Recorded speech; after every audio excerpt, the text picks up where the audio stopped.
Hello there. They call me Mr. E. Now, this is a rather interesting topic and one that is completely misunderstood. The propaganda surrounding anarchy and anarchists is so severe that it has been almost completely destroyed as a social theory. Hey, most people don't even know it is a social theory. Anarchy is associated with chaos, disorder, and unruliness. And I'm here to tell you this is true, but not for the reasons we have been programmed to believe. So let's be clear here. Anarchy is not about rioting, Molotov cocktails, throwing bricks through windows and overturning police cars.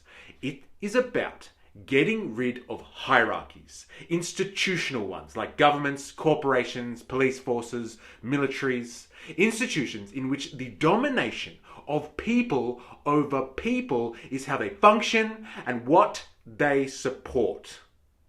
Anarchy is really an approach to human life, a way to civilise humanity, improving on our current situation.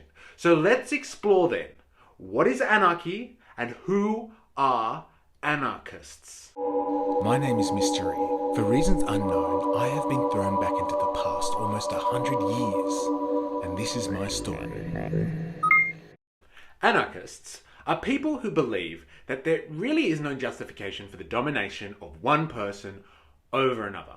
No control of human by human, especially no formal hierarchies that allows one person or a group to control over others.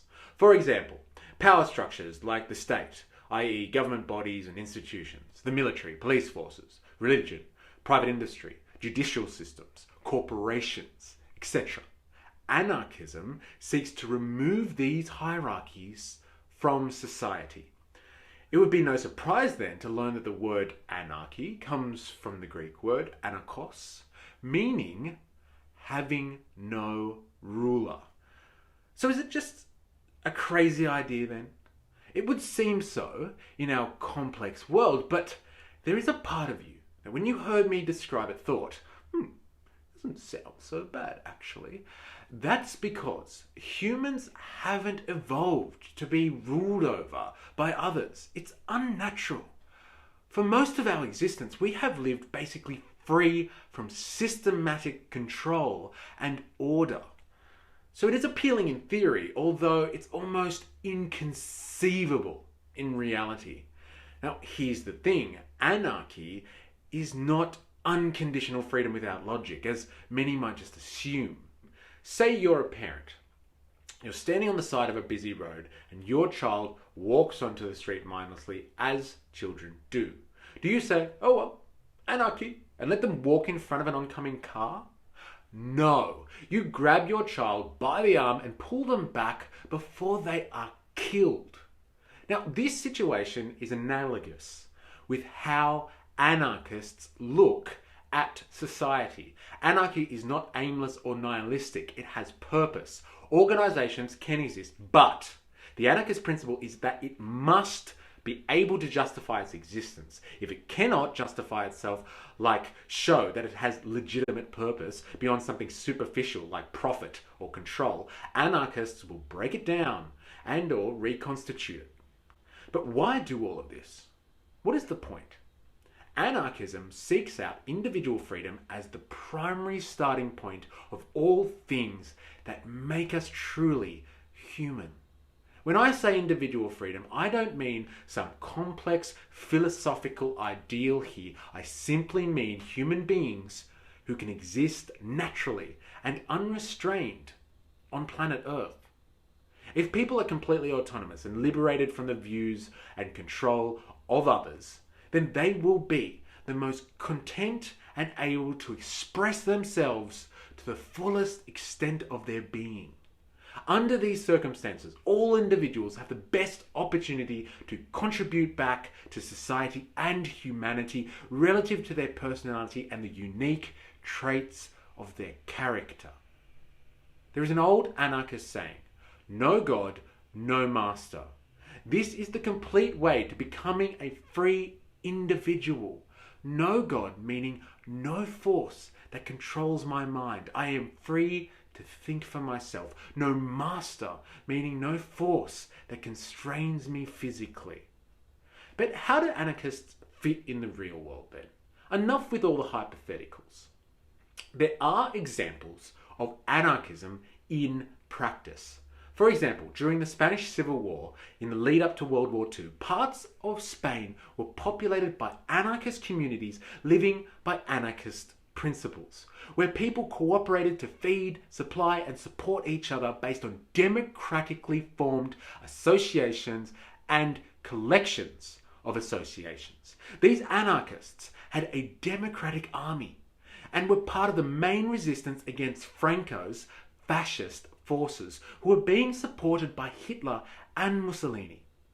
It is arguable, if the Spanish anarchists weren't betrayed by their allies in Spain, that the anarchist forces probably would have been able to resist the fascist uprising, and Spain would be one hell of a different place today.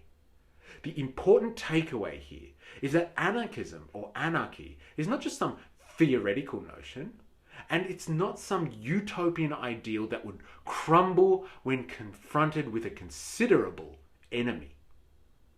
I truly do believe the biggest problem with anarchism is that people cannot conceive a world in which its notions are possible, a world without hierarchies, governments, formal institutions, militaries, police forces. This stuff just seems as natural to modern humans as the air we breathe. And so people think that anarchists are just simply naive. So just think about this and we will end here. We all accept that people are imperfect creatures. We all have flaws and the potential to do harm to others. No one can say they are above this. No one. It is therefore only sensical to ensure that no one person is allowed the chance to rule over or dominate others. It is not that anarchists believe in a society without rulers because they are hopeless optimists, that believe that people are good-natured if you give them the chance, and, as an experiment, should not be subjected to mean hierarchy. No, it is precisely because people are corruptible, they should not be granted special privilege. Absolute power corrupts absolutely. From this view, it is easy then to understand that social structures are the real enemy of humanity. A bad person may become a serial killer and murder 50 innocents on their own, but that is nothing compared to a maniac who gets control of an entire country and murders hundreds of thousands of people because they command an army, run a government, and want to expand control over vast lands and resources. Hierarchical institutions are the biggest threat to the human race and the planet today. While to a casual observer, anarchism seems to be naive to create a world without leaders, ironically, it is anarchists who accept that there has never been a case in human history where a good person with good intentions has taken power, creating a perfect social utopia. It is everyone else that is truly naive to continue to think any good can come out of systems of power. Simple enough, but that is some challenging thinking. Now, if you thought this was interesting, give it a like and leave a comment and share it with someone who needs to hear this. And subscribe for more. There is much to learn before we can unlock the revolution. Remember, I am, you are, we are a mystery.